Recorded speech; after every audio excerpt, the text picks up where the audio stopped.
This channel does not promote any violent, harmful, or illegal activities. All content provided by this channel is meant for an educational purpose only. Top quality और consistent performance के लिए सिर्फ silver pump नाम याद रखना। হাত বদল হচ্ছে মালিকানা, বিক্রি হয়ে যাচ্ছে দেশের আরও একটি ব্যাংক।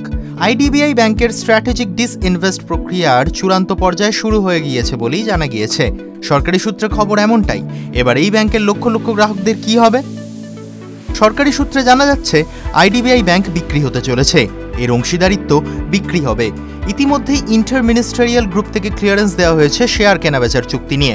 সেপ্টেম্বরের প্রথম সপ্তাহ থেকে বিডিং বা দরপত্র হাঁকার নিলাম প্রক্রিয়া শুরু হতে পারে।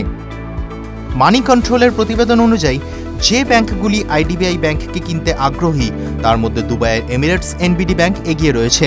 তবে কোম্পানিটি এখনও চুক্তি চূড়ান্ত করেনি। সূত্রের খবর 40 থেকে 50 হাজার কোটি টাকায় এই অংশীদারিত্ব বিক্রি হতে পারে। বর্তমানে কেন্দ্রীয় সরকার এবং জীবন বীমা কর্পোরেশন অর্থাৎ এলআইসি আইডিবিআই ব্যাংকের 95% অংশীদারিত্বের মালিক। এর মধ্যে থেকে 60.72% অংশীদারিত্ব বিক্রি করে দেওয়ার পরিকল্পনা রয়েছে। শেয়ার পারচেজ এগ্রিমেন্ট বা এসপিএ চূড়ান্ত অনুমোদন হয়ে গেলে দরপত্র প্রকাশ করা হবে। প্রসঙ্গত, শেয়ার পারচেজ এগ্রিমেন্ট হল একটি আইনি নথি যা কোম্পানির শেয়ার বিক্রি ও কেনার শর্তগুলিকে উল্লেখ করে। 2024 সালের জানুয়ারি মাস থেকেই এই অংশীদারিত্ব বিক্রির প্রক্রিয়া শুরু হয়েছিল। গ্রাহকদের উপরে কী প্রভাব পড়তে পারে? ব্যাংকের অংশীদারিত্ব বদলে গেলে গ্রাহকদের অ্যাকাউন্ট বন্ধ হয়ে যাবে না, তবে ব্যাংকের নীতিতে পরিবর্তন আসতে পারে, যার জেরে গ্রাহকদের লাভ হতে পারে অথবা ক্ষতিও হতে পারে।